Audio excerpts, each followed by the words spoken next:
Texting enrolls you into recurring automated text messages. Consent not required to purchase. Message and data rates may apply. Hey, Dan, how you doing? Haven't seen you around the gym for a while. Yeah, I've really fallen off. Since I turned 40, I just don't get the results I used to get. Could be lower testosterone. Lower T? Yeah, I went through it a while back. Once you hit 40, your body has less free testosterone. I got Nugenix Total T, and it's made a huge difference for me. I've seen that ad on TV. Is it for real? Oh, yeah. The key ingredient is something called Tesnor, which helps boost free and total testosterone levels to help you trim up and stay lean. And it's made a difference for you? Man, I feel like I'm in my 20s again, at work, in the gym, and in the bedroom. Are they still giving out complimentary bottles for people to try it for themselves? Yeah, you just need to send them a text. Text TIP to 321321 right now for your complimentary bottle of Nugenix Total T, the #1 selling testosterone booster at GNC. Plus, text now and we'll include a bottle of Nugenix Thermo, our most powerful fat incinerator ever, to help you get back into shape fast, absolutely free. Text TIP to 321321. That's TIP to 321321.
Ladies and gentlemen, it's time for... It's the Real Jonathan Smith Show on Indy's Sports Ticket, 1430 AM and 99.5 HD2. What's going on? It's the Real Jonathan Smith Show here on Indy's Sports Ticket. Hopefully you're having a nice week. I know I am. Rolling it up. My pickup basketball career continues this weekend. Can't wait for that. Just a lot going on. College football playoff rankings came out last night.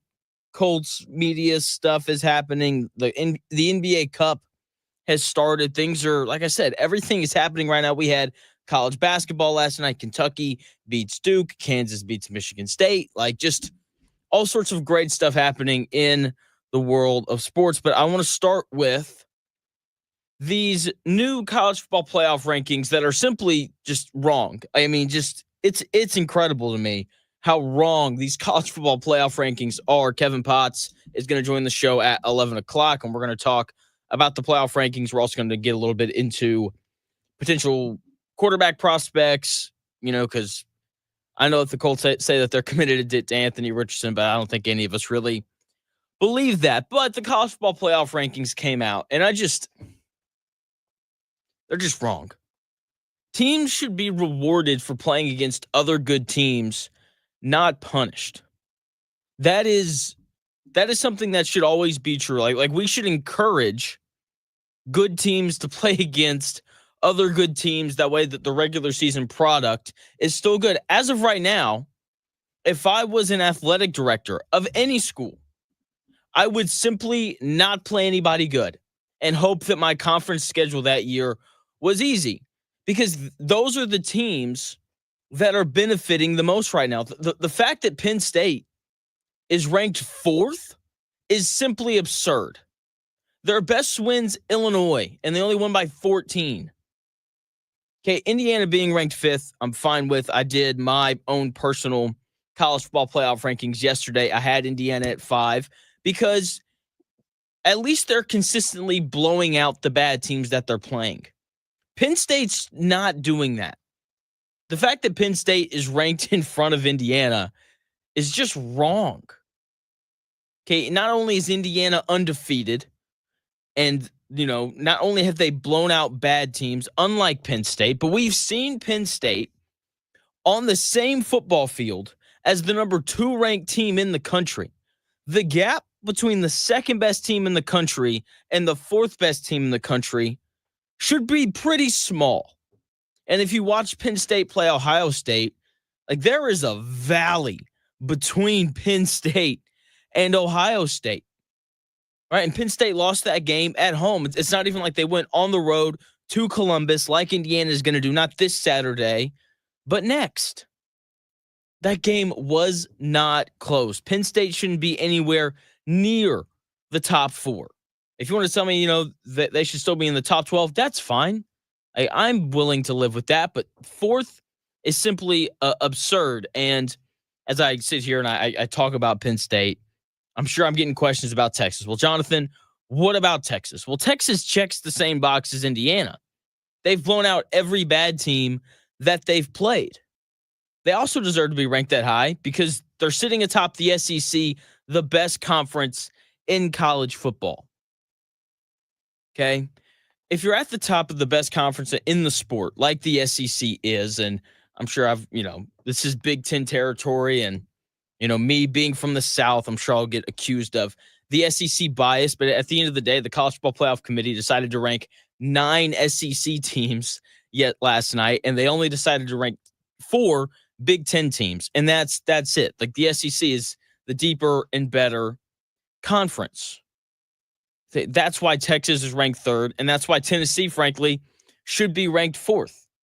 Okay, because I'm a huge believer, and we should reward teams for beating other good teams. We shouldn't reward teams like Penn State, who haven't beaten anybody good, and when they had a chance to, they got beat.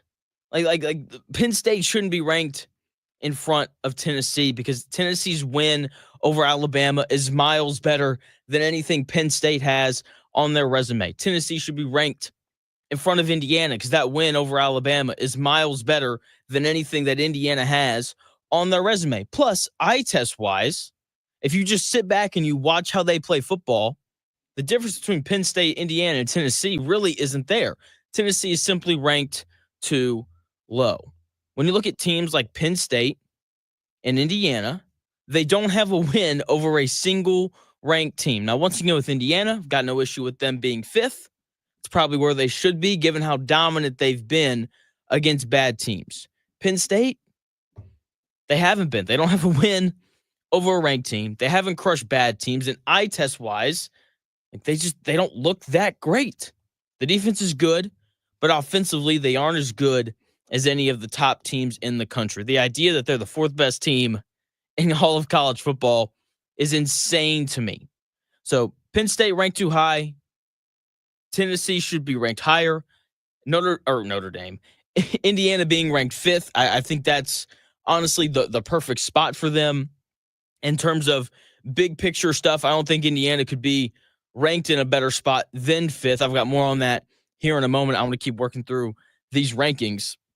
The next thing that really upset me, Miami and Notre Dame being ranked in front of Alabama is just absurd. It's simply absurd. Miami beat Louisville, the 19th ranked team in the college football playoff rankings, by 7. That's their best win.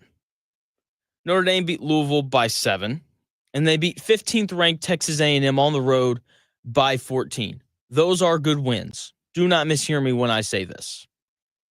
But those things don't come anywhere close to what Alabama's done. They beat Georgia by 7. They beat South Carolina, who's ranked. They beat Missouri, who's ranked by 34. And they just beat LSU, who's ranked by 29. Those wins combined are better than anything Miami and Notre Dame have done. And the losses that Alabama has suffered to Vanderbilt and Tennessee aren't as bad as Miami's loss to Georgia Tech, who they were double-digit favored against. And they're not as bad as Notre Dame's loss to Northern Illinois, a game that they lost at home. The fact that those two teams are ranked in front of Alabama is simply insane. Once again, teams should be rewarded for playing against other good teams, not punished for it.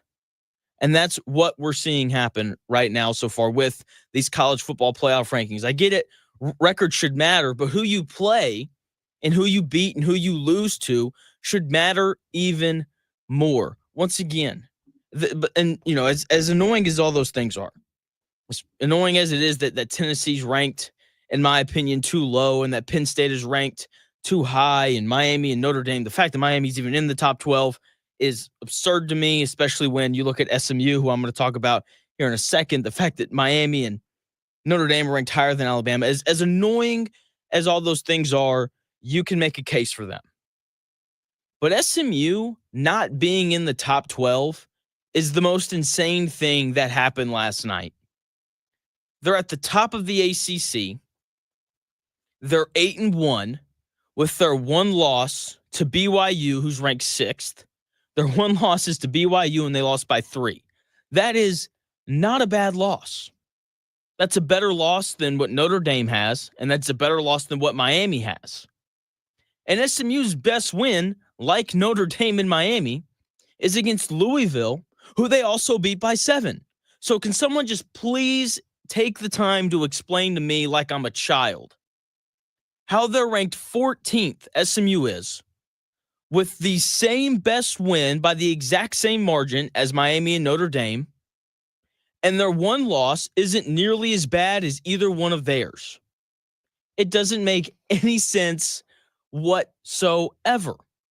And the College Football Playoff Committee needs to do a better job of not ranking teams based off of their names and records. Yes, record matters, but who you beat should matter even more. And who beats you should matter even more. Like Alabama's 7-2 because of who they've beaten is more impressive than Miami's and Notre Dame's 8-1s. Just is. Okay, Tennessee's, I think they're 8-1.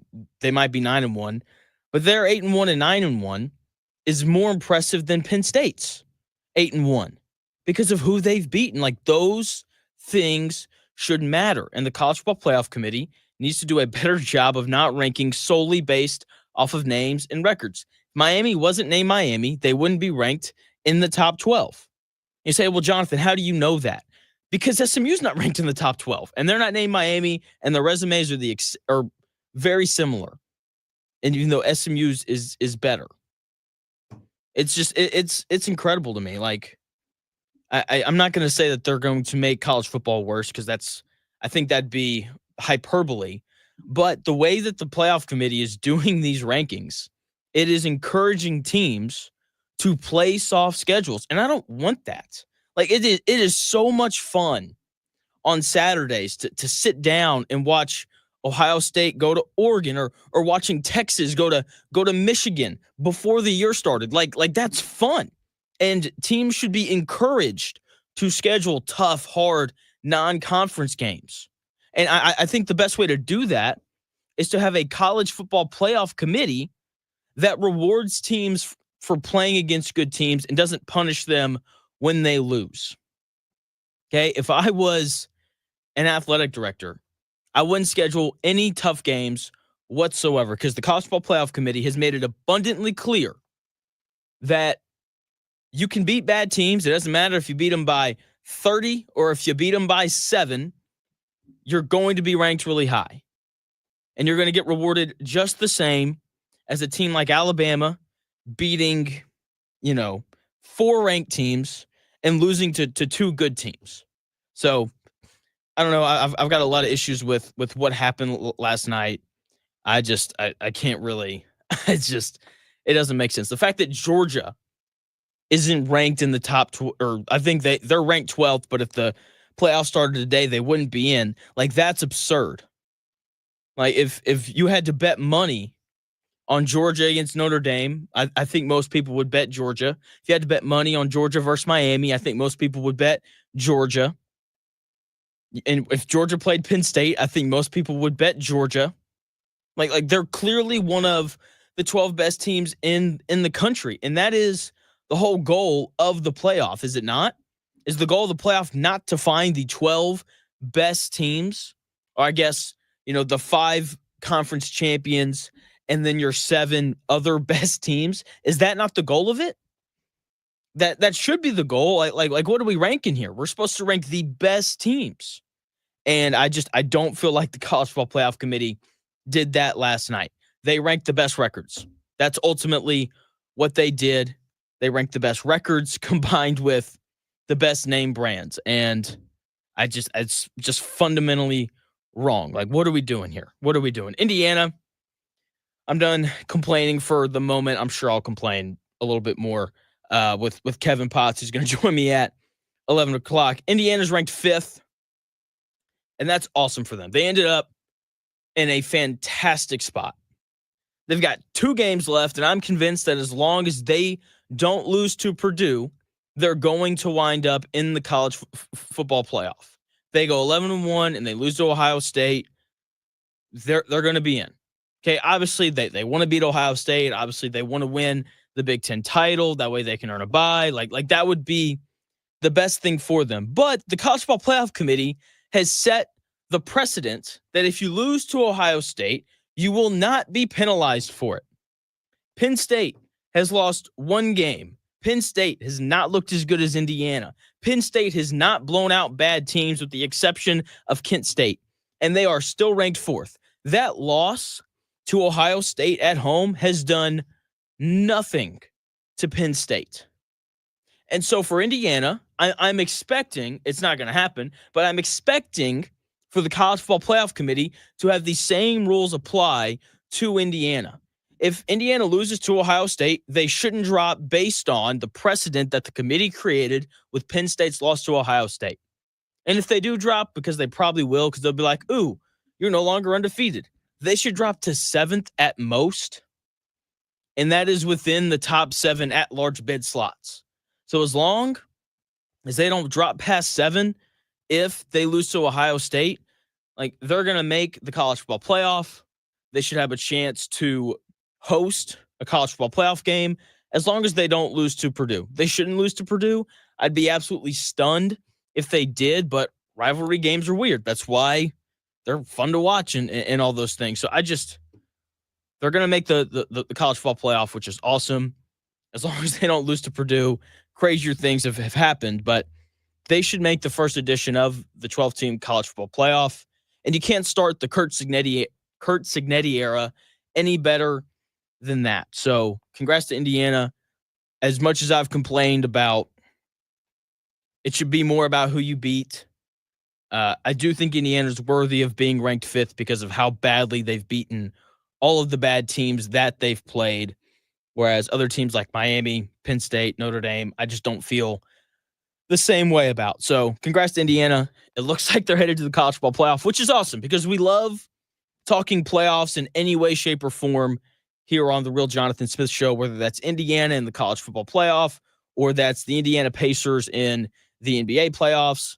I'm sadly probably not going to be afforded the opportunity to talk about the NFL playoffs from a Colts context because they aren't very good, and the chances of them making the NFL playoffs seem to get slimmer and slimmer by the day. And something more slim, something less likely to happen than the Colts making the playoffs is the Colts saying a single thing about why Anthony Richardson got benched. A lot of audio on that when we come back here in about 4 minutes.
Often imitated, never duplicated. It's the real Jonathan Smith Show on Indy Sports Tickets, 1430 AM and 99.5 HD2. What's going on? It's the real Jonathan Smith Show here on Indy's Sports Ticket. Hopefully you're off to a nice start this week. Thanks for tuning in, no matter how you're tuning in, whether that's YouTube, Twitter, the Indy Sports Ticket app, 1430 AM in your car. I greatly appreciate it. The Colts, just drama. I mean, it's like a soap opera at this point. Like, someone's complaining about something or players are saying different things, and But today I'm not going to talk about things that Colts players or coaches or fans or media people are saying. I'm going to talk about what the Colts are not saying. They are not saying a single thing about Anthony Richardson. Okay, and Shane Steichen was asked questions about it on Tuesday or Monday. Jim Bob Cooter was asked questions about him yesterday, and the responses are always the same, right? It's like, why did Anthony Richardson get benched? Oh, well, because he's just got some things he needs to work on. Well, what does he need to work on? He needs to work on everything, or he needs to work on the process. There's never any specifics about what Anthony Richardson was benched for, what he needs to work on. And last night I was working through the audio from the press conferences, trying to see if I wanted to use anything for the show today. And my wife is sitting on the floor and she's wrapping Christmas presents that I'm supposed to wrap, but I don't wrap because I'm just really bad at it. Like, it's not good. My wife does it. She just does a better job than I do. So I let her kind of deal with that. But I'm sitting there and I'm listening to this audio, and it's one of the funniest things because Shane Steichen is like, Anthony Richardson needs to work on the process. And I get this look from my wife of like, what in the world is this guy talking about? Like what does that even mean? And it was a great question, and I tried to explain it to her as best I could, but she was tired of it. Like, I just explained what Shane Steichen was trying to say, and she was just like, that's insane. And I think that's how a lot of fans feel. I think that's how reporters feel as well. So James Boyd of The Athletic tried to get specific answers from Shane Steichen on Monday about why Anthony Richardson was benched and what he needs to improve at to be able to come back. And again, this is just to clear the air or get some understanding. When we talk to you, we talk to AR, we talk to Cam Turner, like, no one will say specifically what Anthony needs to work on. Can you just explain like what he did or didn't do or must do, not do to improve? Because everything that we always hear is, everything, or he has to, like, can anybody be specific about this? Yeah, I think it's just consistent with the process. That's what it is. Just, you got to go through the process every single day. And that's where it's at. You know what I mean? He's a great person, phenomenal human being. Like I said, not ever losing faith or trust in him. We're going through a process right now, and that's where it's at. Can you explain the process? Like, has he been late? Has he not prepared the right way? Like, do we hear those words and you can take it, and I'm just trying to understand, not to put any words in your mouth or spin anything. Like, what does that mean? Yeah, well, like I said, we're going through a process, James. That's it. Shane Steichen going at it with James Boyd there, which, James Boyd, he doesn't like me, which is fine. But I appreciate him asking that question because it's a good question to ask. It's the question that I think a lot of people want the answer to. But the truth is, like, Shane Steichen was never going to answer that question. And more importantly, he shouldn't.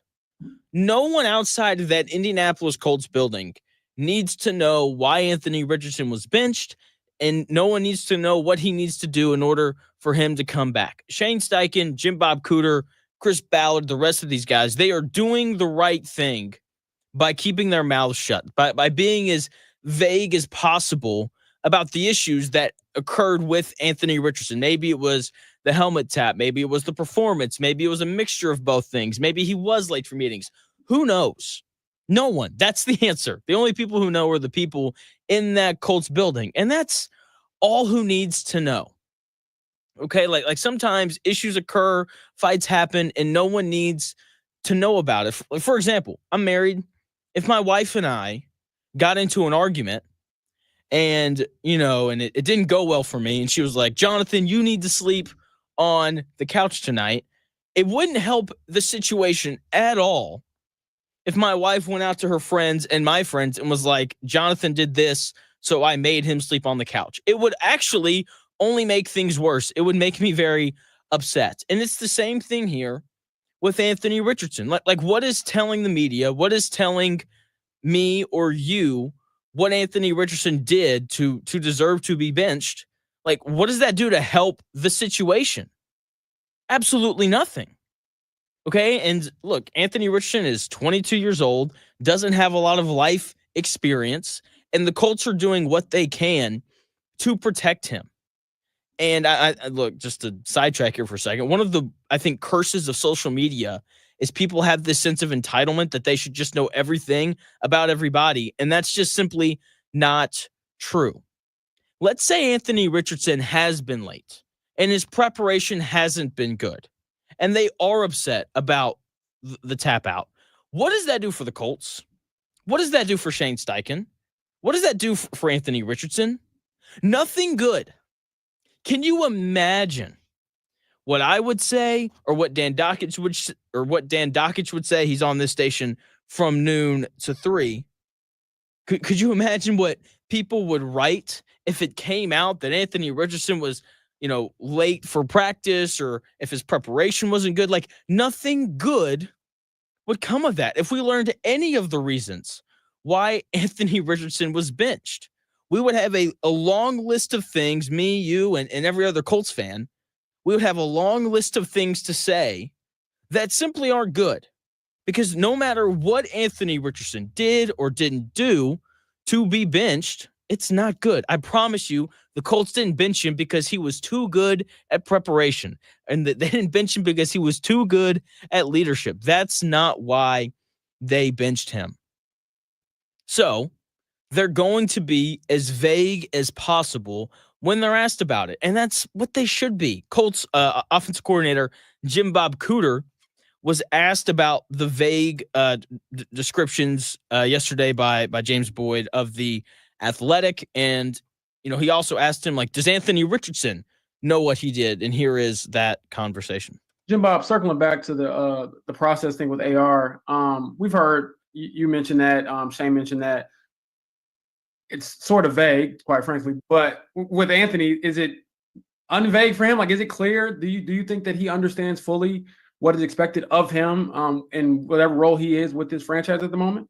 Yeah, I think it's more in our interest to be less vague with him and a little more vague with you guys. I don't always love coaching guys through the media. I like to coach them for real, And we're trying to communicate like crazy. We're teachers, and thus we're communicators at our core. That's what we do as coaches. If something doesn't get, if something doesn't quite happen the way you think it should, a lot of times as a coach, you probably ought to look at how you said it. How did I coach this guy? How did I teach that thing? So we're making sure that we detail that out. We're making sure that we have a good plan for that, so that we're that process is getting more consistent as these weeks go, and Anthony and all our guys have a clear view of what that is and what that maybe can be to be a little bit better. But yeah, vagueness is a key. Sometimes sitting in front of this big screen TV here with the microphone, but the opposite is a little bit better with the players, I think, sometimes. So Jim Bob Cooter, Colts offensive coordinator, right there, talking about the vague descriptions around why Anthony Richardson hasn't been playing. Once again, I don't mind the vague descriptions. Colts shouldn't be revealing any sort of information about why Anthony Richardson was benched, because nothing good is going to come of that. As long as Anthony Richardson knows what he did, and as long as he's working towards rectifying that, that is all that matters. Going back to the example that I had earlier, about how, if my wife and I got in a fight and she made me sleep on the couch, it wouldn't do anybody any good if she went around, or I went around for that matter, telling everyone why I was sleeping on the couch. As long as I knew what I did wrong, that's all that matters. And it's the exact same thing here. And look, they're not going to give any specifics on whether or not he's progressing. They're always going to say that he's progressing because that's what you're supposed to say. But Whatever he did must have been terrible. That is the one conclusion I think we can all come to, because the Colts are 1-3 when Joe Flacco starts. He just turned the ball over 4 times against the Buffalo Bills and was, I very rarely say this about sports because, it's a team game. You win as a team, you lose as a team. I don't like to point to one player or one play to say that that's why somebody lost, but the Colts lost on Sunday because Joe Flacco turned the football over 4 times. And that wasn't enough to get Anthony Richardson out of the doghouse. Usually it is. Usually if the backup goes in and they look worse than the starter that they replaced, like Joe Flacco has, then usually that's enough to be like, you know what? We were wrong. Starter, in this case, Anthony Richardson, just go back in there. Go right ahead. But once again, whatever he did must have been awful, because he clearly has a long road back to having the Colts trust to be the starter and the face of the franchise. But here's the truth of the matter. Chris Ballard knows that he needs to win. Shane Steichen knows that he needs to win. And Jim Irsay, as critical as I've been of him over these past few days, I think he wants to win. I'm honestly not sure. I'd like to assume that he does.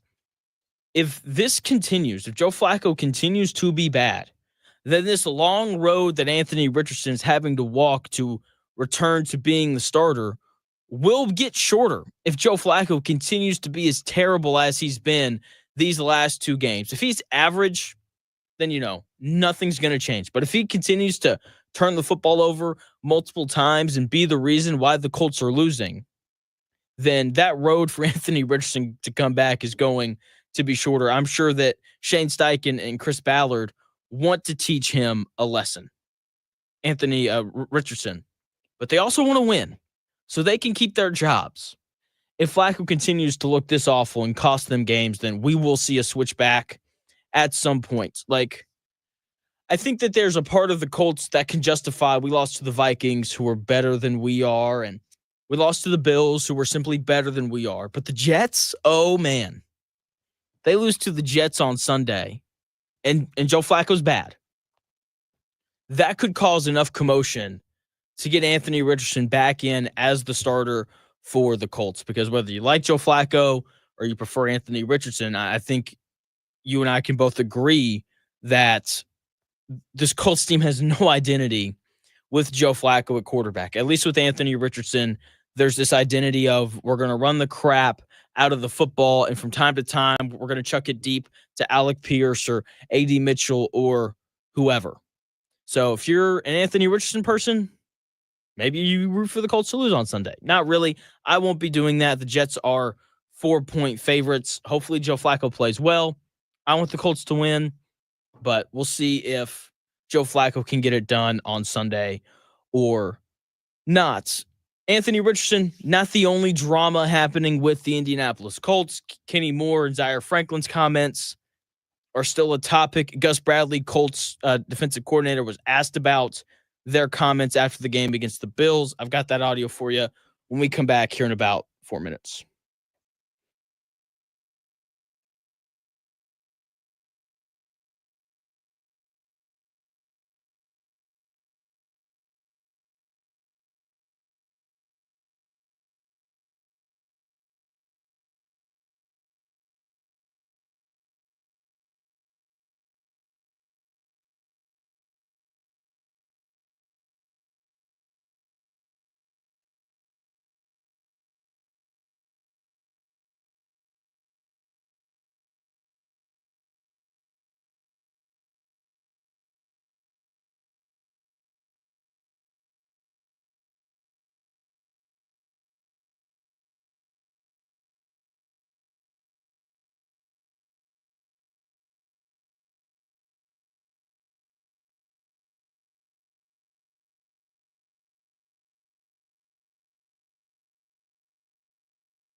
Welcome back to the Real Jonathan Smith Show on Indy Sports Ticket, 1430 AM and 99.5 HD2.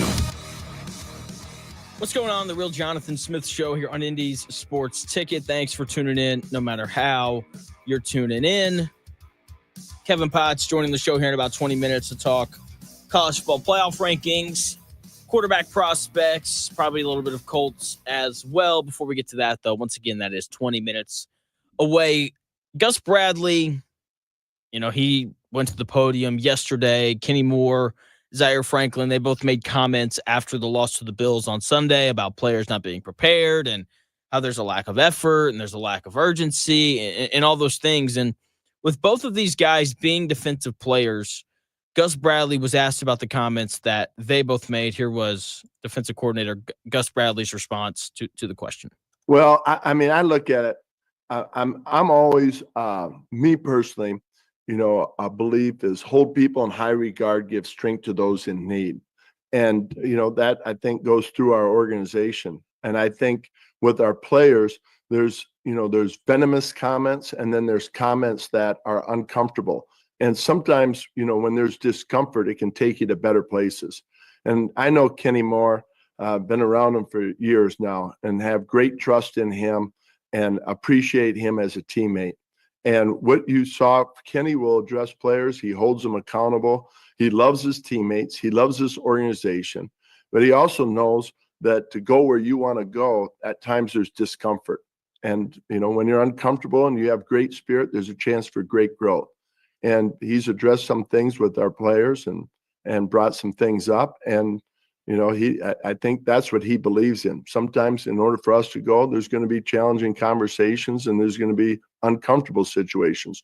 But through that, it can take us to better places. So he immediately came in and talked to me, and we had a visit. And I said, Kenny, just stand by what you said. You believe it. And, it might be enough discomfort that it takes us to a better place, and then we move on. And, we had good conversations. I said, now, there's ways to go about doing it, but I don't think he crossed the line.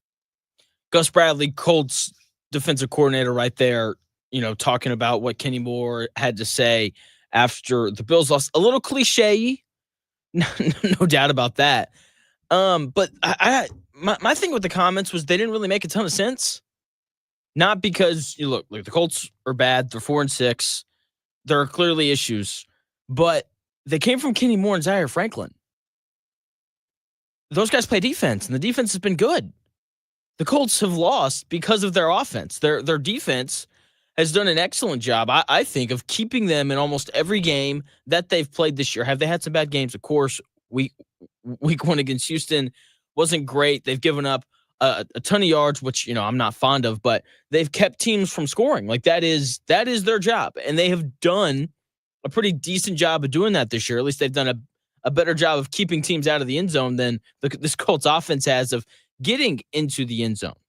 Like the reason why the Colts are playing in close games is because this defense and its ability to force turnovers in key spots and to force field goals and instead of allow touchdowns. Like it's the offense that I would assume at least that would have all these issues from a preparation standpoint. And from that perspective, the comments from Kenny Moore and Zaire Franklin don't make much sense to me. But apparently, according to Gus Bradley, calling out players hasn't been an uncharacteristic thing of the Colts so far this season. I would say the unit has been like that. They'll call each other out, but I've seen it more this year. Yeah, I've seen it more individually, where guys will either quietly go up to a person and say we need better. I've seen that. I've seen it happen in a position meeting when I've been in the position meeting, and I've seen it in a unit meeting. So I think there's peer-to-peer accountability. There's coach accountability. You're the strongest when it's peer-to-peer.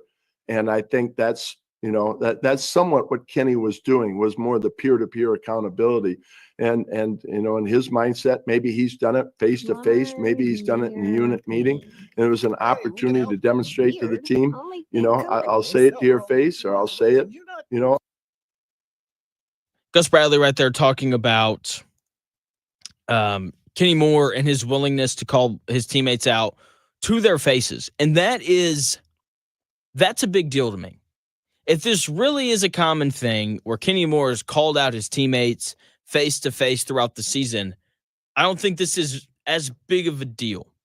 Okay, it's not like Kenny Moore waited until cameras were around to voice his concerns. If he's been calling guys out, whether it's Jalen Jones or Laiatu Latu or whoever, if he's been calling guys out to their face and they still aren't meeting the standard, which 4-6 definitely isn't the standard, then I commend Kenny Moore for saying something to the media, because obviously saying something to their face hasn't worked. And I just thinking back on my time as, playing college sports and all those things, like if a guy just went to, the local paper or whatever and was like, yeah, guys aren't really doing their jobs, I would have a real issue with it, unless they had come to me first and been like, hey, you aren't playing well enough, or whoever, because whoever isn't preparing well, they know exactly who they are.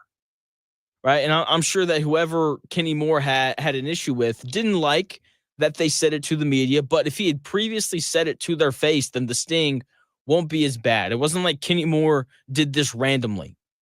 Right. Like there was a randomness about it from his teammates' perspectives. Then I think that it could cause some legitimate waves. Right. But based on Gus Bradley's comments, it doesn't really seem like that's the case. This seems like something that has happened throughout the season, which is kind of concerning that guys aren't preparing properly and having the right effort, according to Kenny Moore, if things have already been said to them. And, if guys aren't responding, because I think that Gus Bradley is correct when he says that player-to-player accountability means so much more than coach-to-player accountability, right? Because, like, as a player, like, that your coach is going to yell at you and get on you when you aren't living up to the standard, whatever, the standard is. Like, that is to be expected. But it is rare, I would call it, for other players to walk up to you and be like, hey, man, you need to get your crap together. Like, it carries more weight, especially when it's coming from a guy like Kenny Moore, who's had success in the NFL for a decent amount of time now, and a guy in Kenny Moore who's been arguably the Colts' best defender this season. If it was someone who hadn't been in the NFL very long and wasn't playing very well, then that message would come across incredibly different. But to have a guy like Kenny Moore, who's had success and is playing well this year, call you out, like that should move you to be better. And if it's not, which I'm going to assume that it hasn't, because he had to go to the media and say it again, if, based off of what Gus Bradley said there, then those guys who aren't responding to their team, who aren't responding really at all to their teammates holding them accountable, those guys need to be let go. Those guys clearly aren't about winning. They're about drawing a paycheck. And if you have guys in a locker room who care more about their paycheck than they do winning, then you wind up 4-6 like the Colts are. So very interesting. Things are not well in that Colts locker room. It's an interesting thing. Like, I would love to just be in there when there's no cameras and just see how these guys interact with one another. Because I think that there's this idea that because the Colts have just consistently brought back the same guys year in and year out, that builds camaraderie, which is probably true in some regards. Like, I'm sure the offensive line, those guys like each other and all those things. But if you're with someone who's annoying for, 4 years, 5 years, whatever it is, then it could also not be very pleasant. And so I think it's just a really interesting thing where I'm very curious if Kenny Moore is seeing a lack of effort and urgency from his teammates throughout the entire time he's been here in Indy. And it just has finally reached a point where he's like, you know what I'm sick of? Being 500. Like, these guys need to do their jobs better. And I'm going to start speaking up about it. Like, because this hasn't been an issue in the past. And, I think people are creatures of habit. I don't think people randomly are just like, you know what I'm not going to do anymore? My best. And I also don't think that people are randomly like, you know what I'm going to do now? My best. And so I'm very curious if this is just kind of a buildup of things over time where Kenny Moore's really sick of some of these guys that Chris Ballard continues to bring back. It's an interesting thing. Drama. It's not good for the Colts. It's not good for the fact that they're 4-6. It's going to be interesting to see how they rally back. This is kind of the time of the year where guys kind of start playing for, they make a business decision of like, I don't want to get hurt. So maybe I pull up a little bit. I need numbers so I can get that next contract. Maybe I start caring about myself a little bit more. Going to be interesting to see how this Colts team that doesn't seem very connected responds going forward. Speaking of going forward, I'm going to switch gears here a little bit to the NBA. Once again, Kevin Potts, he's joining me here in about 10 minutes. We're going to talk college football playoff rankings. We're going to talk quarterback prospects because the Colts keep telling us that they're committed to Anthony Richardson, but I don't believe them because when young quarterbacks get benched, they usually don't play again for that same team. Usually they get traded. So the Colts, if they're bad this year, could be in the quarterback market. So Kevin Potts, a guy who does a lot of NFL draft stuff, he's gonna join the show coming up here at 11. We're gonna talk obviously CFP rankings and quarterbacks, but the NBA is fully underway now. The NBA Cup has officially began. It started last night. I watched probably too much basketball. My wife and I were watching True Detective, so we went out. We got dinner last night. We went to Longhorn. So good. Had a big old steak and mac and cheese and Brussels sprouts. Underrated vegetable, by the way. Ate all that, went home. We watched True Detective. And then from there, I watched hoops. And I had an absolute blast. The courts are ugly. They're so incredibly ugly. Boston's is just like green and black. And I'm just like, this is not pleasant, but I get it. Like, they want people to know that what's happening is special. If only they could do that with the NBA finals as well. But hey, what do I know?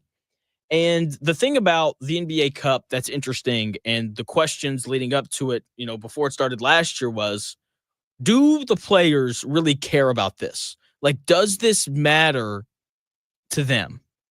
And last year it did. Like, LeBron James and the Lakers were invested in it. The Pelicans were invested. The Pacers were definitely invested. Like, when you looked around the league, teams were trying to win these games.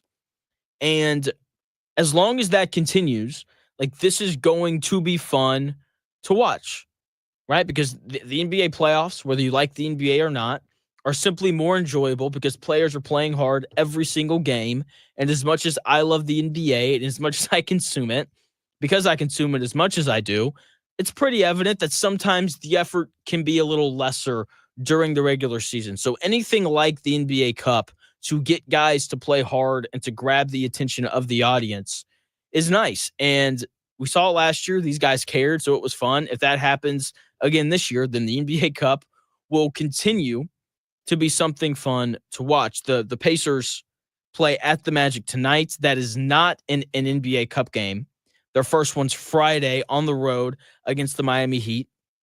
Miami Heat are 4-6, struggling. They lost their first NBA Cup game last night to the Detroit Pistons because Eric Spoelstra called a timeout when he didn't have one, which is always funny. They immediately cut to Jalen Rose, who was in the crowd. The look on his face, pretty funny.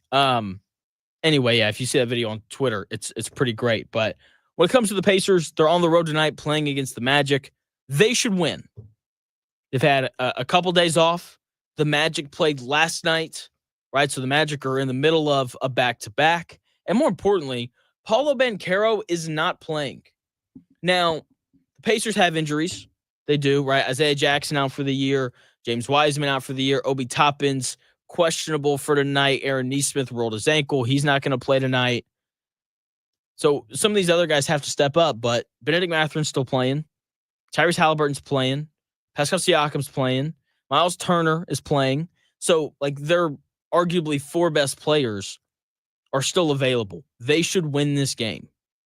No way around it. Like, this is, I'm not going to say they have to win, but they need to win this game because anytime you have an opportunity to take advantage of your opponent not having their best player, I just think that you should do that. So Pacers on the road tonight. They're playing the Orlando Magic. That game starts at 7 o'clock. Last thing here before we go to break and we bring in Kevin Potts. The NBA tribute video thing was something I kind of got tired of And I think it happened when Dwight Howard played for the Hawks for like 2 years. And then he returned when he was playing with the Lakers and the Hawks did like a tribute video for him. I was like, that's dumb. Okay. So I got kind of tired of NBA tribute videos there for a bit. But last night I purposely stayed up to watch the Dallas Mavericks play against the Warriors because it was Klay Thompson's first time back in Golden State. And I was like, this guy actually deserves to have a tribute video. So I'm going to make sure I watch it. It's fantastic, touching, highlighting just, the biggest moments of Klay Thompson's time in Golden State, hitting 14 threes in a game and setting the record for most points scored in a quarter. And obviously the 4 titles that they all won together. And that was fantastic. But, I talked about it earlier. When NBA players really care about the game that they're playing, it's just more fun to watch. And Draymond Green and Steph Curry and Klay Thompson really cared about that game last night. All 3 of them wanted to win the game so badly. Klay Thompson shot the ball well. He had to guard Curry a couple times. Curry defended him a few times. It was interesting. And, Steph Curry ended up hitting a couple big threes late, tough threes as well. And that was it. And so that was really fun to watch. When you can get NBA guys to care about the games, I mean, there's not a better product than that. Speaking of great products, Kevin Potts, he's going to join the show when we come back here in about 5 minutes. He does an outstanding job covering the draft and prospects and the NFL and really everything in the world of football. We're going to talk college football playoff rankings and quarterback prospects when we come back here in about 4 minutes.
Ladies and gentlemen, it's time for It's the Real Jonathan Smith Show on Indy Sports Ticket, 1430 AM and 99.5 HD2.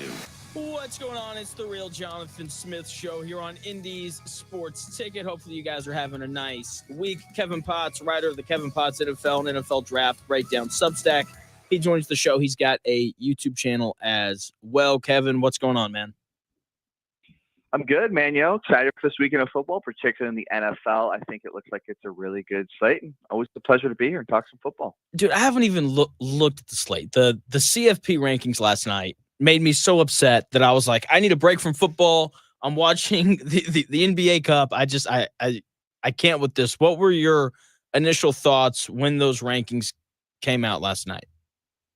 Well, a couple minor ones before we get into the meat of it. It really looks like Group of Five and the Big 12 are getting one team each based on you have BYU and Boise in the field. And then I think Kansas State at 16 is like the next highest Big 12 team. Not particularly shocking, but I think through two of these things, it's kind of reinforced there. The biggest one, and I know I saw you tweet about it, and a lot of people have issue with it. I don't understand the difference between SMU and Miami and a little bit Notre Dame to that extent. They're all quasi-ACC teams, but a lot of similar teams. They'll have that nice Louisville win, but SMU's only loss is to a ranked BYU team, whereas Notre Dame and Miami have horrible losses. Now, Notre Dame has a really nice win over A&M, so if you want them to be higher, I get that. But I don't understand the difference between Miami and SMU, particularly how big that gap. I believe it's 9 and 14 versus the AP poll. Miami's, I believe, at 12. So the AP poll sees it a little bit more like how I do, and I think how you do as well. And I just don't understand why SMU is there, other than the fact that their name is SMU. That's exactly right. That's how I feel about it. I thought Penn State. I think Penn State's ranked way too high as well. Those were my two biggest gripes. Like, Penn State hasn't been dominant against bad teams. I know they only lost to Ohio State by 7 or 10 or whatever it was, but like, watching the game, I didn't feel like they were close. And I just feel like the gap between the second best team and the fourth best team should be closer than what it was on that Saturday. But I'm completely with you with SMU and Miami. Like, Miami's loss to Georgia Tech is way worse than SMU's loss to BYU.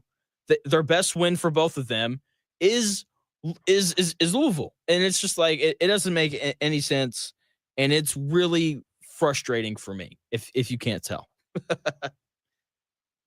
Yeah, I mean, it's one of those things. I feel like we see it every year where these teams that are legacy programs get ranked too high. You mentioned Penn State as well. I also don't get why they are the one-loss team above Indiana and Boise, or excuse me, BYU, but Tennessee, who I think is a better team that only has one loss, gets ranked behind them. Either you put the Power 5 one-loss teams that you think really look good on tape ahead of those undefeated teams with weak schedules, or you put them all behind. I don't understand where we get this tiering from the committee and what's the basis for that.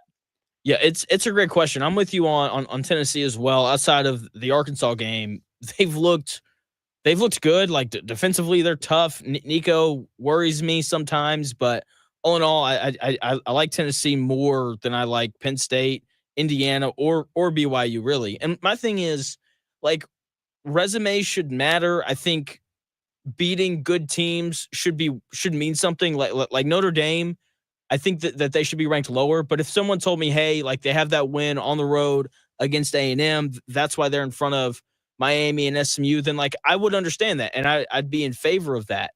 It's teams like Penn State who haven't beaten anyone good being ranked fourth that really bothers me. Like, Tennessee's win over Alabama is that'd be the best thing on Penn State or Indiana's resume by a mile. Yeah, it doesn't really make sense to me. And when teams are undefeated, I get it a little bit more. Like with Indiana, BYU, even if the schedules are weaker, you can't pick who you play. You have played everyone on your schedule and you have beat them. We're going to rank you high. That's fair. That makes sense to me. But when you have a weaker schedule, or like Penn State, you're not beating these teams by a lot. Once you get that one loss, you're out of there for me. If your whole thing is you are not losing to these teams, even though they're weaker, that's fine. You can't control how this schedule was made for the most part. But once you lose one of those games, you have kind of shattered the illusion of this perfect team that always wins the games they're supposed to. And in that case, you got to be out of there. Teams like Tennessee, you mentioned the schedule is so much harder. There's even a loss to Arkansas. Arkansas has given a ton of teams a ton of trouble. Like, I have respect for all the games you've played, so one loss doesn't bug you as much. And that's the case for most of the SEC teams, including some of these 2-loss teams as well. Yeah, I completely agree. Joined by Kevin Potts, writer of the Kevin Potts NFL and NFL Draft Breakdown Substack. You can follow him on Twitter at Kevin Potts06. So what's really interesting is Oregon's just kind of sat at the top these past couple weeks, and they should. They've got that win over Ohio State. Like, they've won all of their other games.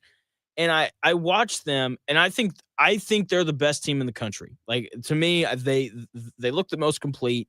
The thing that I find interesting is we just saw Bo Nix go 12th overall to Denver, and I'm watching Dylan Gabriel, and I'm like, is this just the left-handed version of Bo Nix? Do I think this just because of how Oregon's offense is structured? What are kind of the differences between Gabriel and Nix? I don't think it's crazy to think they look very similar because they have very similar skill sets, and they're very good athletes. They're predicated on accuracy, that quick release, and like you said, that Oregon offense looks a lot of the same, getting your speed and your playmakers out there, out in the open field, and let them go to work. I just think Bo Nix is just better at everything than Dylan Gabriel, and I wasn't a huge Nix fan coming out as prospect, but I think he's bigger, he's a better athlete, I think he's more accurate, and he has a bigger arm. I just think last year's Oregon team played a more difficult schedule. There is no Washington on their schedule this year. They obviously have the nice win against Ohio State, but even then that comes down to like basically a coin flip. If you flip last year's game against Washington, maybe we're talking about Oregon in the national title game. So I do think there's a lot of similarities between Gabriel and Nix. I think Nix was better, but I think the rest of this Oregon team just is a little bit luckier and probably has gotten better in the trenches than it was from last year. Yeah, that's totally fair. I want to talk about some of these quarterbacks because the Colts can say whatever they want about being committed to Anthony Richardson, but history tells us that they're not, and they're going to trade him at some point. And, you know, I don't expect the Colts to win very many more games. And I guess I'm kind of curious if the Colts wind up with the 13th pick, like what are the chances that they could grab a solid quarterback at that spot? I think if you're taking a quarterback in the first round of this year's draft, you're reaching. It's basically where I'm at. And we'll see. This is still early in the process. I'll start getting into deep dives here later this month and get better handle on these guys. But I have 4 guys right now I think that are top 50 grades. That's Cam Ward out of Miami, Shedeur Sanders out of Colorado, Jalen Milroe out of Alabama, and Nussmeier from LSU. Those are the guys who have enough traits, seen enough on tape. I'm like, okay, I can talk myself into these guys being starting NFL quarterbacks. But I don't think any of them are going to have first-round grades. They'd all be outside of the top 3 of last year's draft class, the year before that with Bryce Young and C.J. Stroud. So I don't really love this class. I prefer, if I was the Colts or just anyone that doesn't desperately need a quarterback, to go somewhere else in this draft, because I think you're taking a pretty big swing on any of those guys I mentioned in the first round, even if I do like some of their traits. Would it be equivalent to the Steelers taking Kenny Pickett a few years ago? Kind of the same idea? Roughly, I think it's a little bit better. I think that year Kenny Pickett was the only guy I had with a top 50 grade. There's 4 of them this year. So there's basically 4 Kenny Pickett's with different skill sets and traits. It sounds really bad when you say it like that. Yeah. But if you get 4 shots at it with how bad basically everyone is at evaluating quarterback play, there's a lot higher likelihood that somebody from this draft class hits.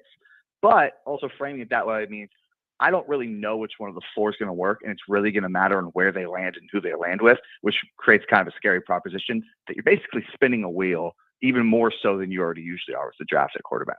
That makes sense. When you were listing off the 4, I was trying to guess, and you said Cam Ward, Shedeur Sanders, Nussmeier, and who was the last one? Jalen Milroe. Milroe. Like the first 3 make sense. When you said Nussmeier, I was kind of surprised, but then I don't know. I get on draft Twitter sometimes, and people just like word vomit about how much they love the way that Nussmeier throws the ball. So I guess I get it. I was kind of expecting to hear Quinn Ewers' name in there. He was really good last year. Seems like he's regressed a bit. Why hasn't he been as good this year as he was last year? I don't even know if he's been that much worse. I just think he played Georgia. If you look If you look at the rest of the games, his stats look about what they did last year, and they're all skewed by him getting trounced by Georgia. Fortunately, you can't throw that game out because that's the NFL team he played. Like Yeah. that is the biggest tape you're going to look at for him at this point in time in the season. And I wasn't a huge fan of the years coming this summer because, well, I think he looks really good when he's in this Texas offense. They have elite play calling, a really good offensive line, really nice skill position players around. It looks great when everything's going well. When you force him out of the pretty Texas structure, make him have to put him under pressure, he just falls apart. He also can't really throw the ball down the field. He's a 0 to 10 yard range type of quarterback.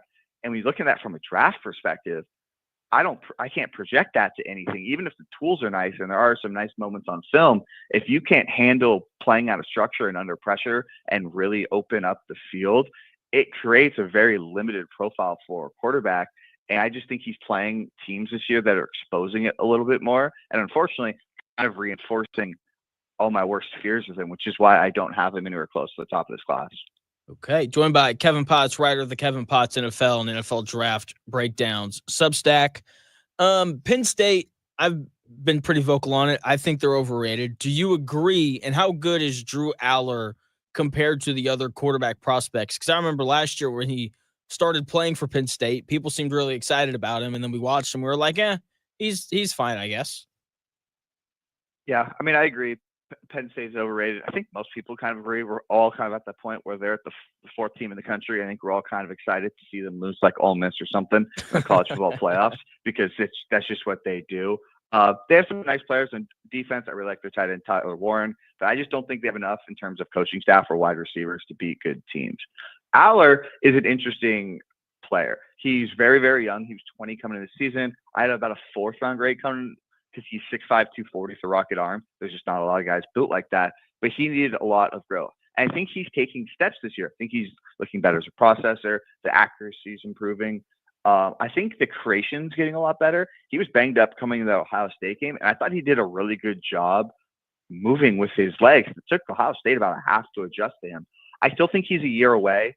I would like to see him come back to school. I think he could be a first rounder with his tools if he continues the growth path that he's on.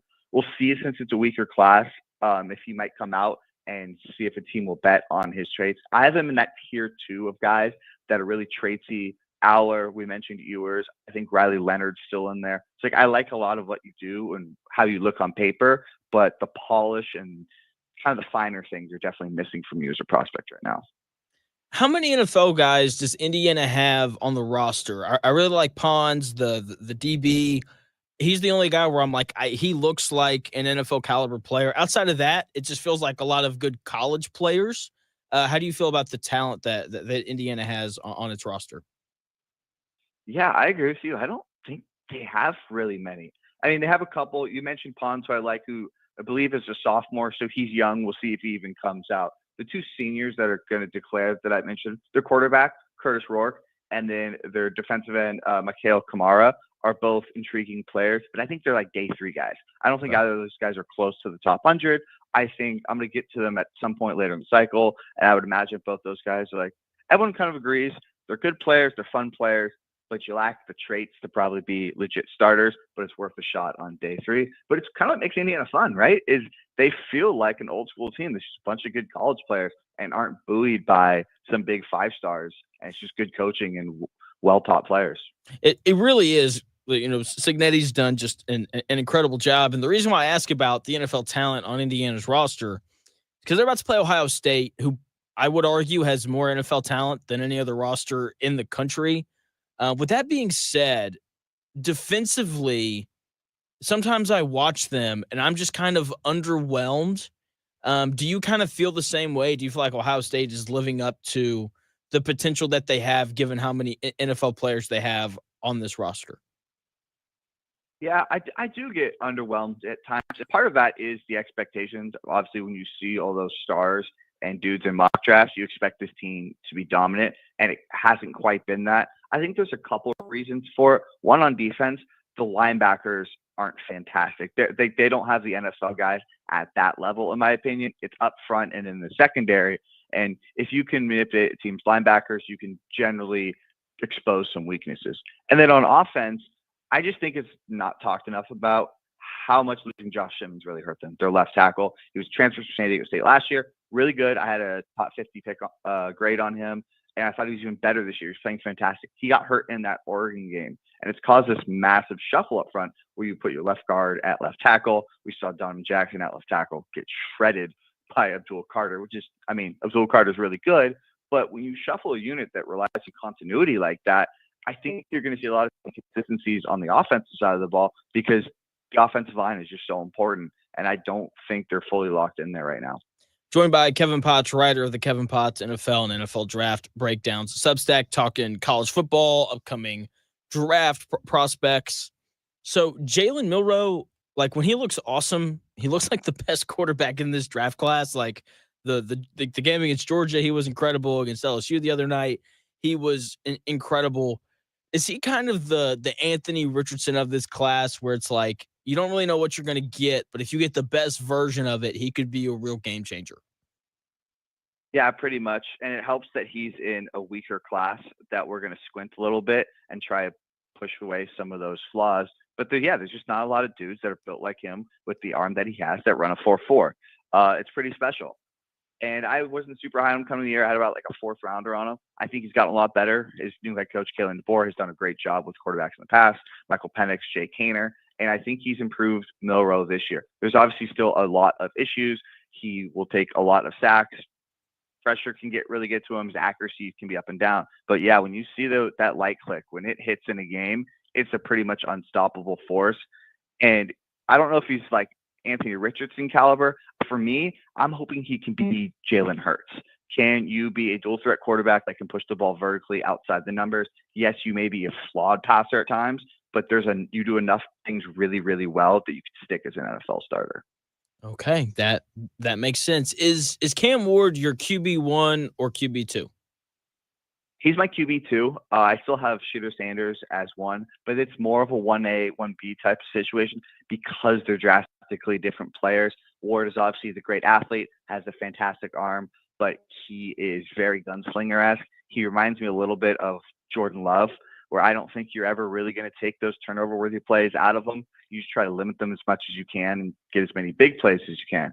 Versus Sanders is more of a Derek Carr type, or like floor is higher. Raiders Derek Carr, not Saints Derek Carr, to be clear. Where the floor is a little bit higher, I think he is a solid athlete with a solid arm, and when things are clean in the pocket, he can really tear you apart. When pressure comes, things are going to get a little bit more wonky. I feel more okay with the high floor of Sanders at this point in an uncertain draft, but him and Ward are 1-2 for me, pretty close. Okay, because that kind of seems to be the consensus with those two guys kind of being at the top. Cam Ward is just, I don't know. I every time I watch him, he does a couple things where I'm like, oh wow, that's kind of crazy, and then he does other things where I'm like, why would you throw that football? Like, why would you do that? And so I guess, how do you kind of weigh the consistency of Shedeur Sanders against Cam Ward's kind of gunslinger tendencies? Yeah, it's tough because I just don't think you're going to get rid of some of that with Ward. It's something you have to live with.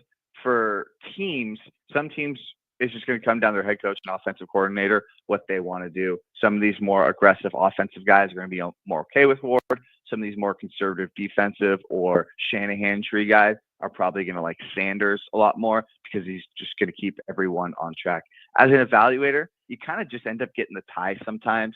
You go through, you chart 6, 7, 8 games, and you mark down all the good throws and the bad throws and see, okay, well, it's outweighing pretty heavily on the good throws. So even if I don't like that aspect of his game, there's so much other good stuff with Ward. You end up with a pretty high grade. But for teams, it really just comes down to your risk appetite at that position for your scheme. Joined by Kevin Potts, writer of the Kevin Potts NFL and NFL Draft Breakdowns Substack. You can follow him on Twitter at Kevin Potts06, where he just changed his profile picture. It looks lovely, by the way, Kevin. I appreciate that. You got it. Two more questions for you, and I'll let you go. What are your thoughts on Ole Miss and Jackson Dart? Is Jackson Dart an NFL guy, or is he just a good college guy who looks better because he's playing for Lane Kiffin? I think he's an NFL guy, but I think he's a backup. Lane Kiffin's offense is awesome, and he fits really well in it. He's got a lot of similarities to Ewers, where when it's in the system and he's playing well, it looks awesome. And then the minute you move him off his spot out of the pocket, he pretty much is just a tuck and run guy. He would actually be an interesting guy for the Colts on day 3 because he had a lot of familiarity in that RPO system, and he's a good athlete. He can do a lot of the stuff I think Gardner Minshew did a couple years ago, but just as a better athlete. But again, I see him as a day 3 dart throw who is a high-end backup, but maybe you can get him to be a low-end starter depending on how your coaching staff goes. Okay, fair enough. Last question for you, Kevin. I'll let you go. I think Georgia's better than a lot of the teams that are ranked in front of them. Maybe that's just the Georgia bias that we've become accustomed to over these past few years. But I think the big issue why people are hesitant on them is because Carson Beck has been nothing short of terrible this year. Why has he been so bad? He kind of seemed like the guy that everyone loved coming into the year. Why has he regressed? Yeah, I mean, he was my QB1 come of the year, and he's, right, frankly, looked terrible. And some of it's not his fault. Obviously, when you lose players like Ladd McConkey and Brock Bowers, that is going to hurt you. You lose your safety blankets. Very talented players, and they haven't really replaced it. They don't have a lot of good wide receivers on this team.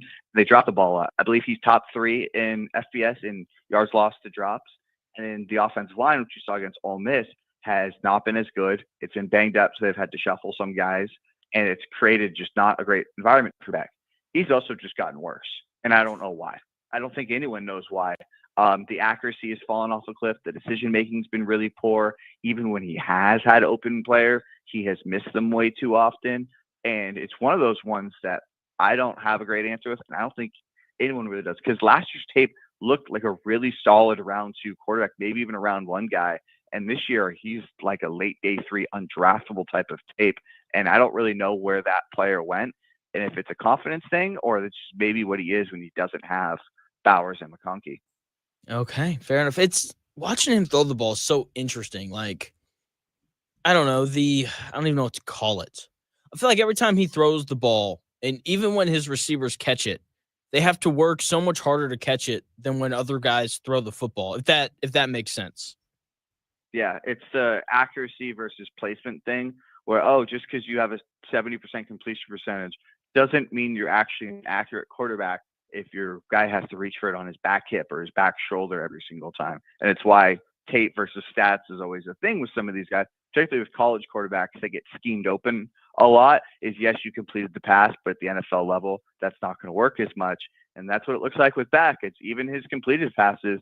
Like, well, if that defender is half a step closer, like he will be at the next level, that is an incomplete pass and possibly even an interception where you threw it. Okay, fair enough. Kevin, thanks for your time, man. As always, you were great.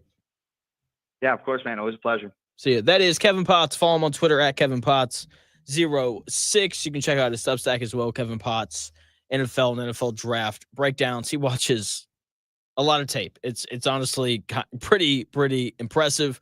When we come back here in about 4 minutes, the new college football playoff rankings are out. Indiana ranked 5th. Why that's the best spot for them when we come back here in about 4 minutes.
The best takes, stories, and entertainment. It's The Real Jonathan Smith Show on Indy Sports Ticket, 1430 AM and 99.5 HD2. The Real Jonathan Smith Show here on Indy Sports Ticket. Thanks for tuning in. No matter how you're tuning in, it's always greatly appreciated, whether you're watching on YouTube, Indy Sports Ticket, if you want to watch over there. Maybe you're watching on Twitter, _ Jonathan Smith, if you want to follow me there. Follow the station as well, at Ticket 1430. You can also download the Indy Sports Ticket app wherever you get your apps. Indiana ranked 5th last night in the college football playoff rankings.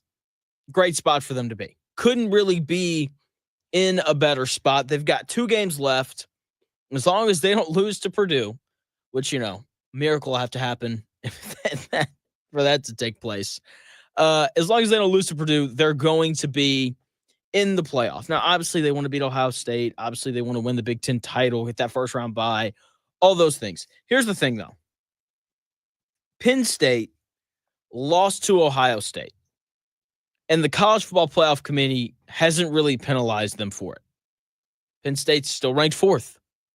If Indiana loses to Ohio State, they shouldn't drop at all, really. They will, because it'll be a loss, but they shouldn't drop that far based off the precedent that the College Football Playoff Committee has set with Penn State losing to Ohio State. And then you factor in the fact that Indiana has blown out way more teams than Penn State has, and Penn State's played in close games against bad teams. Like, Indiana shouldn't fall that far. If they fell below 7th, I would be surprised. And that is within those top 7 at-large bids, as long as they stay there, right? If they fall to 7 and then move back up to 5 or 6 or whatever after they beat Purdue, then they should make the college football playoff. They'll likely host, a first-round game at home, which would be pretty incredible, as long as they don't lose to Purdue, which won't happen. They should beat Purdue by 1 million, because Purdue is one of the worst football teams in the country. So as long as they don't royally mess up, then they should be in the first edition of the 12-team college football playoff. And you can't start the Kurt Cignetti era any better than that. The rankings as a whole are just annoying, and they're frustrating. Like, 7-year-olds could have come up with those ratings. Seriously. Like, I just think that teams should be rewarded for playing against other good teams, not punished. Like, if I'm an athletic director, I wouldn't schedule a single hard game all year, maybe one. And then I'd hope that my conference schedule was easy that year. Because if that's the draw that you're able to get every single year, then you're going to be in the top 12 and you're going to make the college football playoff. Who cares if you get beat in the first round? As long as you make it, right? Like Penn State being ranked 4th is insane to me. Like, they don't have a win over a single team that's currently ranked. And the best team their best win is against Illinois, who once again is not ranked. And they only won by 14. Right? And then they play Ohio State at home, and I don't remember what the final score was, but they didn't look close. And the gap between the 2nd and 4th best team in the country shouldn't be that as far as it is between Ohio State and Penn State, especially in a year where no one knows who the best team is. I don't have an issue with Indiana being ranked 5th, because they've at least blown out all of the bad teams that they've played. Indiana should undoubtedly be ranked in front of Penn State. Indiana's undefeated, and they've blown out bad teams, unlike Penn State, who once again lost at home to Ohio State. And they haven't blown out bad teams in the same way that Indiana has. Okay, and I'm sure that there's questions about Texas as well. Texas checks the same box as Indiana. They've blown out all the bad teams that they've played this year. They deserve to be ranked high because of that. They're also tied with Tennessee atop the SEC. If you're at the top of the best conference in the sport, you should be ranked in the top 4. That's why Texas is ranked 3rd, and that's why Tennessee should be ranked 4th in front of Indiana and Penn State. Tennessee's win over Alabama is miles better than anything Penn State or Indiana have on their resume. Plus, eye test-wise, Tennessee looks better than both of them. They just do. Like Tennessee is simply ranked too low. I get it. They lost to Arkansas, bad loss, whatever. But Tennessee's ranked too low. They should be ranked higher because they have a better win than Indiana and Penn State. Like Indiana's best win's 5-5 Michigan. Like, that's nowhere close to as good of a win as Tennessee beating Alabama. So Penn State doesn't have a win over a ranked team. They haven't crushed bad teams. I test wise, they don't look good. It's bad. The idea that they're the fourth best team in the country is insane to me. Once again, no issue with Indiana being fifth because of how badly they've beaten teams. I just think that there needs to be more of an emphasis on your wins as opposed to not losing. Okay, like the whole point of ranking teams is to find the 12 best teams, not these teams are undefeated, so they get in. These teams only have one loss, so they get in. And then there's all these 2-loss teams. Here's the cutoff. Like that shouldn't be how it works. If it should just be the 12 best teams. That's the point of the committee and of the rankings. Like, if we just wanted to do a whole record thing, then let's go back to the way that the BCS used to do it. Because whenever they would rank teams during the old BCS days, it was just the teams with the best records were ranked really high, and the teams with not good records were ranked lower. That was how it worked. And so, like, what's the point in having the human element of having these people sit in a room and talk if they aren't going to talk about what's actually happening on the field and what they actually see? No person who's watched Penn State play this year that's unbiased would say that they're the fourth best team in the country, right? And people that have watched Miami and Notre Dame would realize that they shouldn't be ranked in front of Alabama. Once again, Alabama, 4 wins over ranked teams. Miami and Notre Dame combined have 3, okay? And 2 of those wins are against the same team, Louisville. Miami's best win is against Louisville, a team they only beat by 7. Notre Dame at least has the win over Louisville, and they beat A&M, who is a good team. Like those are good wins. But when you look at the resume as a whole, it doesn't compare to Alabama's 4 wins over ranked teams: Georgia, South Carolina, Missouri, LSU, and they crushed Missouri and LSU. Those wins are way better than Miami's and Notre Dame's. It's like, oh, but they lost to Vanderbilt, who's a good team. Oh, and they lost to Tennessee, who's ranked 7th. Those losses aren't nearly as bad as Miami's loss to Georgia Tech and Notre Dame's loss to Northern Illinois.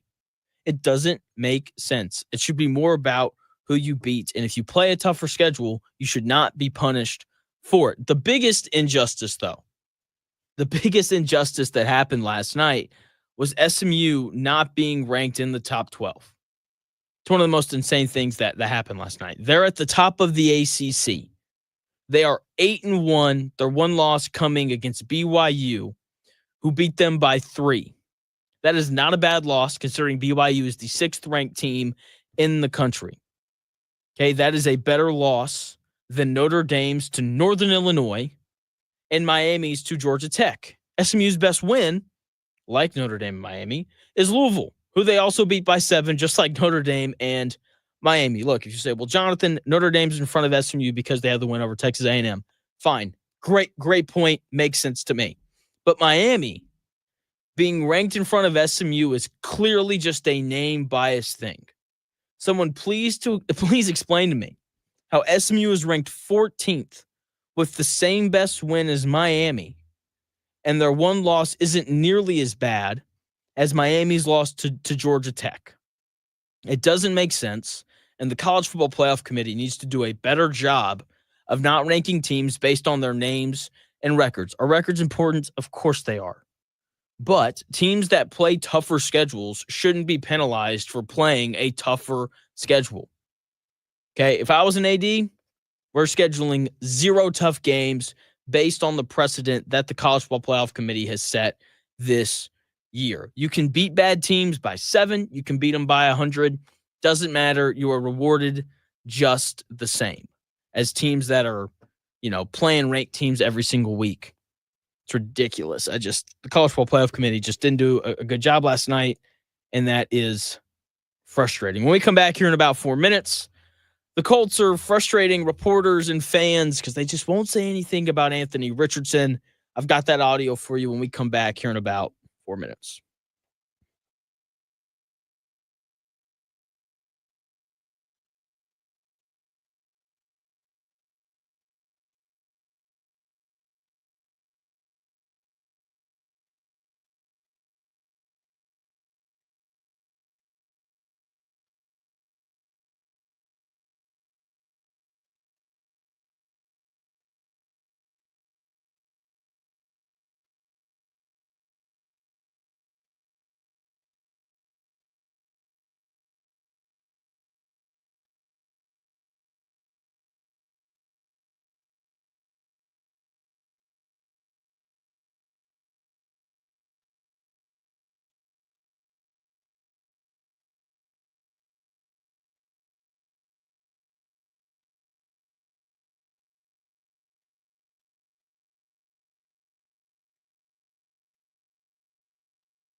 Unadulterated sports talk with unfiltered takes. It's the real Jonathan Smith Show on Indy Sports Tickets, 1430 AM and 99.5 HD2. What's going on? It's the real Jonathan Smith Show here on Indy's Sports Ticket. I had thoughts on Anthony Richardson. Have many more thoughts now. Shout out to Otter Creek in the YouTube chat for letting me know that this happened. That way I didn't make a fool of myself on the air. It was just announced. Shane Steichen said it to open his press conference today. They are going back to Anthony Richardson as the starter for the Indianapolis Colts.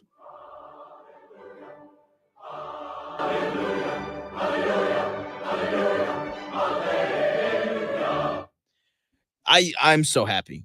This is so good. Yes, so great. Oh my gosh. To open the show, about, an hour ago, I was talking about the Colts and how they aren't saying anything about Anthony Richardson, and they're talking about this process and all these different things. And I'm just glad that they made the right decision. Okay. I know that there's some Joe Flacco truthers out there who are not going to be happy with this decision, but don't worry. Anthony Richardson will get hurt here in like 3 weeks, and then we'll be right back to Joe Flacco. So my Joe Flacco fans out there, don't be overly concerned about this. But look, I'm glad that they went back to Anthony Richardson. I wish that they'd never gone away from him in the first place, because you're 4-4. Your team, the team had an identity, run the football, deep shots from time to time, right? Like that was the identity. And then they make the switch, and like in the moment it made sense, right? Because Anthony Richardson wasn't completing very many of his passes, and 44% completion percentage and all these things, but the Colts were still finding ways to put up points. And they went away from him, even though they were in every game that they played. Once again, they were 4-4. And like I get it. Like, it's frustrating, even for someone like me who is a firm believer that Anthony Richardson should be given plenty of opportunities to fail, given the lack of experience that he has. Like, I get it being incredibly frustrating when he misses slants on 3rd and 3 that feel like they should be completed. Okay. And so they make the switch, and then Joe Flacco comes in, and, they announced today that they're going back to Richardson. And what does the rest of the season look like for the Colts? The first thing that I want to see on Sunday that I'm curious about is, what does the energy level look like? Like, is there an extra pep in these different players' steps? Like obviously Anthony Richardson is going to respond in a positive manner because it's his job again. Maybe him being benched for 2 weeks was good for him, right? Maybe, it's just a little wake-up call of, hey, man, like, we don't care that you're the number 4 overall pick. We will bench you if you don't play well. So maybe this winds up being a good thing for him. Hopefully it is, but every other player, that is what I'm intrigued to see. Like, how is everyone else going to respond? I think that people like Anthony Richardson in that locker room. I don't really know. Okay, I don't really know, but the way that all the other players respond, that's the thing that I want to see. I can't wait to watch them run the football again, because they're going to run the ball so much better with Anthony Richardson in there. I'm curious to see if there's any sort of shift in how, Shane Steichen, Jim Bob Cooter, and the rest of the offensive staff game plan around Anthony Richardson. Do they try to simplify things? Are there more easy throws in there? Or is it kind of what we saw at the start of the year, where it's a 30-yard bomb or a handoff to Jonathan Taylor? Like, what is the offense going to look like? Will it change at all from what we saw at the start of the year, where Anthony Richardson struggled to a point where they found it reasonable to bench him? Like what adjustments does Shane Steichen make in terms of how the offense operates?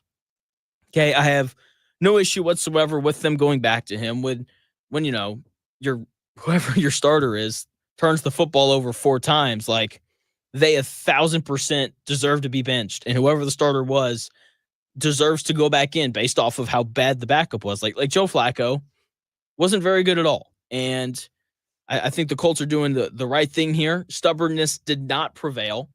because there are some owners and coaches and executives that would have rode with Flacco the rest of the way just because that's what they said they were going to do. The willingness to change on the fly and pivot back to something and admit that you're wrong, because that's ultimately what the Colts are doing here. That's ultimately what Shane Steichen's doing.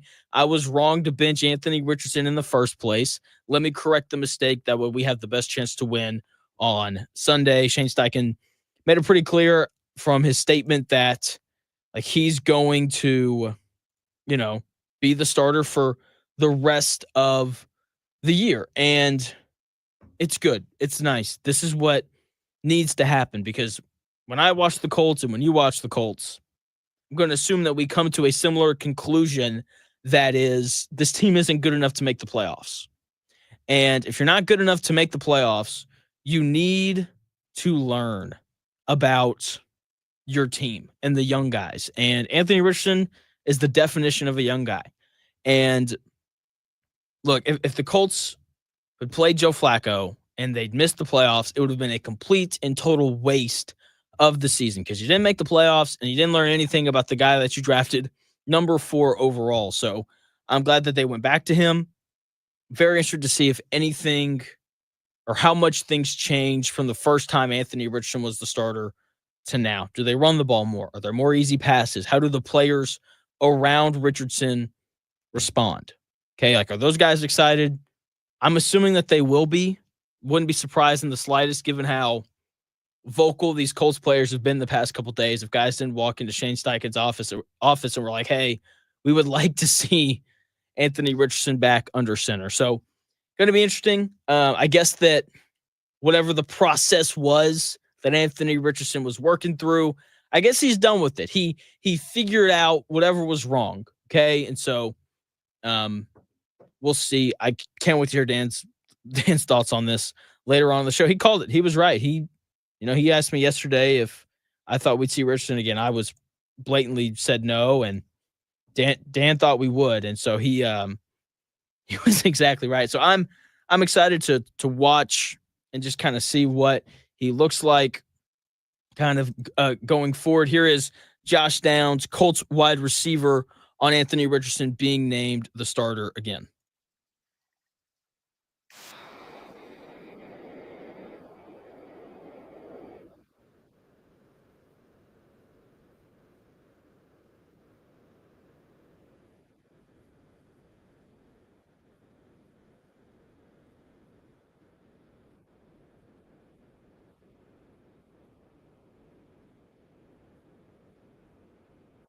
That was Josh Downs, Colts leading wide receiver, on Anthony Richardson being named the starter again.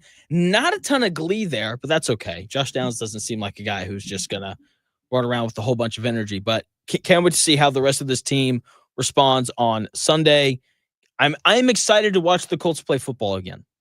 I think that is a real thing here. I think that, part of, Jim Irsay's job and Steichen and Ballard's job is to sell tickets, and it is to make money, and it is to have a fan base that is engaged in what the team is doing. And when Joe Flacco was the starter, no engagement. I was not excited at all to sit down on Sundays and watch him play football. There was no excitement, because it was like, I've seen this defense. I know that the Colts are going to give up a million yards. And when it comes to the offense, I know it's going to be stale and boring and borderline broken. And I'm watching, and that's just kind of the way that every single game felt.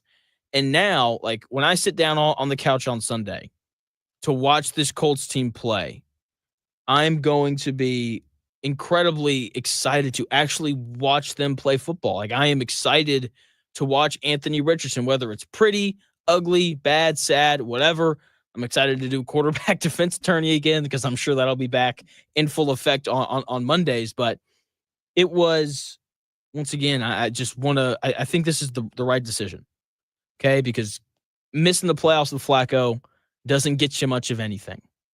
Whereas, missing the playoffs with Anthony Richardson, because that's probably what's going to happen now, you at least learn something about Anthony Richardson. You at least learn whether or not you need to draft a quarterback this year or the following year or not. So congrats to Richardson. Whatever he needed to do to rectify, the tap out or being late to practice or whatever it was, he did it. Maybe he didn't do it. Maybe Joe Flacco did it for him. Because Shane Steichen's seat was warming up, and because the decision to bench Richardson just didn't make much sense. But anyway, congrats to Richardson. Going to be interesting to see how they look on Sunday. Sure, there'll be plenty of audio to run on the show tomorrow. I'll be back on the air tomorrow from 10 to noon. Pacers, they're playing tonight, playing the Magic. It's a game that they need to win, and they should win. The NBA Cup started up last night. Pacers game tonight against the Magic is not an NBA Cup game. Their first one is on Friday on the road against the Miami Heat. But when it comes to their game tonight, it's a game that they need to win. Okay, the Magic are playing a back-to-back. Paolo Banchero's not playing. Yes, the Pacers are banged up, but their four best players are all going to be available. Tyrese Halliburton, Miles Turner, Benedict Mathurin, and Pascal Siakam. Like, those four guys are playing, and the Magic are missing their best player, who's arguably one of the 12 best players in the league in Paolo Banchero. So, like, this is a game that the Pacers need to win. It's important because it's not every night, unless you're playing the 76ers, that you're getting to play against a team who's not going to have one of their better players playing. Once again, the big news for today that broke 20-ish minutes ago, once again, thanks to Otter Creek for notifying me, is that Shane Steichen announced today to open his pre-practice press conference that Anthony Richardson was going to be the starter again going forward. It makes sense. I'm surprised that they did it because I think people are stubborn and they don't like to admit what they're wrong. I think this is a good thing for the Colts. They're at least going to learn about whether or not, Anthony Richardson can be the guy for them going forward. So can't wait. Can't wait. Apparently, Shane Steichen said Flacco's play over the last 2 weeks didn't factor into them going back to Anthony Richardson. That's a load of hooey. That's so funny. I love Shane Steichen. His interviews are so they crack me up. Oh, that cracked me up. Anyway, that's gonna do it for the Real Jonathan Smith Show here on Indy's Sports Ticket. Hopefully, you guys had a fun time listening to the show. I'll have more thoughts on Anthony Richardson being named the starter tomorrow. Show starts at 10. I'll be on from 10 to noon. The Dan Dockett Show is set to follow me here in about 5 minutes. He's gonna have a great show in store for you. Can't wait to hear his thoughts on the Anthony Richardson news. Should be an outstanding show. So the Dan Dockett Show, that starts up at noon. I'll talk to you tomorrow from 10 to noon. This has been the Real Jonathan Smith Show, and I'll talk to you